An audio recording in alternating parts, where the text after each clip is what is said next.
CNN, Pakistan's new leader Shehbaz Sharif called for unity and vowed to repair the country's damaged economy after he was sworn in as Prime Minister Monday following the ouster of Imran Khan. Former opposition leader Sharif, 70, is set to serve as Prime Minister until the next general election, expected in 2023.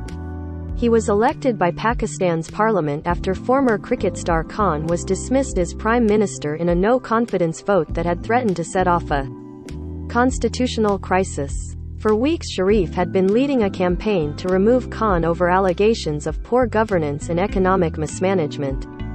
Sharif's rise has been mired in political conflict, and critics say he now faces the daunting task of reviving a flailing economy and maintaining important relations with key countries against the backdrop of widespread protests in favor of Khan. It has been a historic few weeks, with our young and fragile democracy being tested to its very limit, said Hassan Kamal Watu, a lawyer and columnist based in the capital, Islamabad. What we can only hope is at the end of this constitutional crisis, our democracy is left shaken but standing. Acting President of Pakistan Sadiq Sanjrani, left, administers the oath of office to newly elected Pakistani Prime Minister Shehbaz Sharif at the presidential palace in Islamabad on April 11. Who is Shehbaz Sharif? A Steel dynasty scion, Shehbaz Sharif is the younger brother of Nawaz Sharif, a three-time former Pakistani Prime Minister.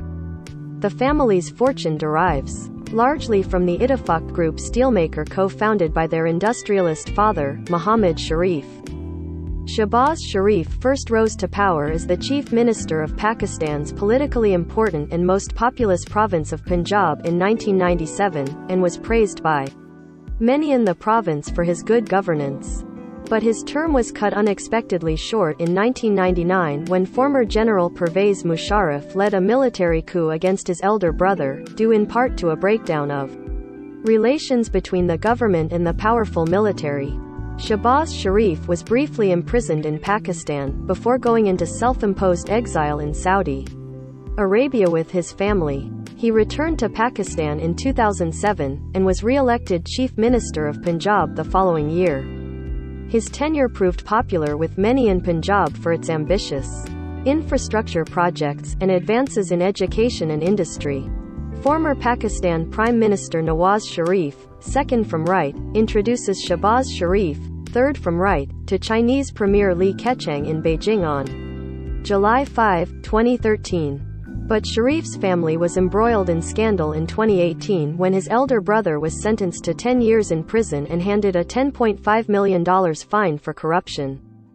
Nawaz Sharif denied the charges, but was barred by Pakistan's highest court from holding political office. Shehbaz Sharif took over from his elder brother as leader of the Pakistan Muslim League (PMLN) party, but faces unresolved corruption charges, which he denies. Pakistan's parliament votes in opposition leader Shehbaz Sharif as Prime Minister. For much of Khan's term, Sharif led a campaign to remove him as Prime Minister. In recent months, it escalated, with Sharif and the opposition accusing Khan of economic mismanagement and urging him to resign. In a dramatic series of events, the deputy speaker in parliament blocked the no-confidence vote against Khan, who then dissolved parliament and called for early elections. The opposition challenged Khan's moves in Pakistan's highest court, with Sharif calling them nothing short of high treason. The court ruled last week that the blocking of the no-confidence vote against Khan was unconstitutional, paving the way for rerun of the vote and for Sharif to become Prime Minister. Repairing a damaged economy. Sharif now inherits an ailing economy, with inflation in the double digits. The cost of basic necessities such as food and fuel are skyrocketing, and the government's foreign exchange reserves are fast depleting. A poll released in January by Gallup Pakistan found 64% of respondents felt inflation was the biggest problem for the country. Maleha Lodhi, former Pakistan ambassador to the United States, Britain and the United Nations, said reviving the economy will be Sharif's biggest challenge and top. Pakistan Prime Minister Imran Khan ousted as country's leader following vote of no confidence. There is pressure on the rupee, which has been rapidly falling against the dollar, and business confidence has plunged, she said. The International Monetary Fund, IMF, agreed in 2019 to provide Pakistan with a $6 billion bailout, but since then the program has experienced setbacks. Lodi said resuming the IMF program should be Sharif's main focus. Pakistan urgently needs the funds, she said. Shortly after being sworn in, Sharif vowed to repair the economy. The economic challenges are huge and we need to make a way out of these troubles. We will have to shed sweat and blood to revive the economy, he said. How will Sharif's term affect Pakistan's foreign policy? Khan ushered in a new era of foreign policy that saw Pakistan distance itself from the US and move closer to China and Russia. His unique brand of Islamist populism and anti-American rhetoric polarized the nation, with Khan blaming the US for the situation in neighboring Afghanistan, and most recently accusing Washington of conspiring with Pakistan's opposition to remove him from power.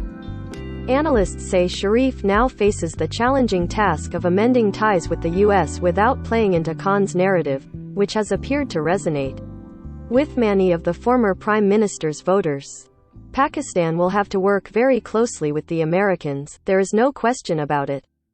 However, domestically, they will have to manage the optics, said Hapiman Jacob, founder of the India-based Council for Strategic Defense Research. Pakistan has no option but to work very closely with the Americans, for the simple reason that Afghanistan needs to be stabilized. Unlike Khan, Sharif has not severed links with Washington, said Jacob, adding Pakistan is likely to see an improvement of relations with the US. India says it accidentally fired a missile into Pakistan. As his elder brother did, Sharif is also expected to maintain amicable relations with Pakistan's largest South Asian neighbor, India. In a speech to Parliament Monday, Sharif stressed the need to solve the crisis in the disputed region of Kashmir, which has driven the two nuclear-armed states to war 3 times. According to Jacob, his arrival augurs well for India-Pakistan relations.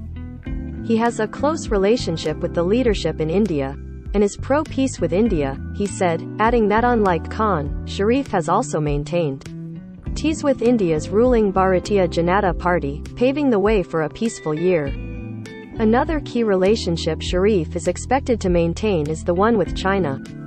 As Punjab's chief minister, he was instrumental in driving the multi-billion-dollar China-Pakistan Economic Corridor, a part of China's Belt and Road Infrastructure project, and maintains a positive relationship with Beijing. The relationship with China is very important for Pakistan from an economic point of view, Jacob said. The new government is not going to slow down that engagement and it will only increase over time. How will Sharif square off against Khan? Sharif faces a tough challenge in quelling hostilities between his coalition government and Khan's embattled Pakistan Tehreek-e-Insaf (PTI) party. The PTI's lawmakers all resigned en masse in protest on Monday, ahead of the prime minister vote. For better or worse, Khan is likely to be a thorn in the government's side for much time to come, said Watu, the lawyer. Supporters of the Pakistan Tehreek-e-Insaf (PTI) political party wave flags and chant in support of former Pakistani Prime Minister Imran Khan in Lahore. Pakistan, April 10, 2022. Khan is expected to challenge Sharif in the general election next year, and is likely to further his allegations of a foreign conspiracy against him. Since Khan's ouster, tens of thousands of his supporters have taken to the streets in key cities across Pakistan to protest, chanting slogans against the US and Pakistan's military. Khan's supporters blame the military for seeming to have withdrawn support for him in recent months. Unlike Khan, Sharif has maintained an amicable relationship with the generals, something analysts say could bode well for him. Still, according to Watu, Sharif could face a tough road ahead. The conspiracy label will be difficult for Sharif to shake off, Watu said. Corruption allegations against Sharif will persist, and it is inevitable that regular Pakistanis will tire of the Prime Minister's office being treated as a family heirloom between brothers.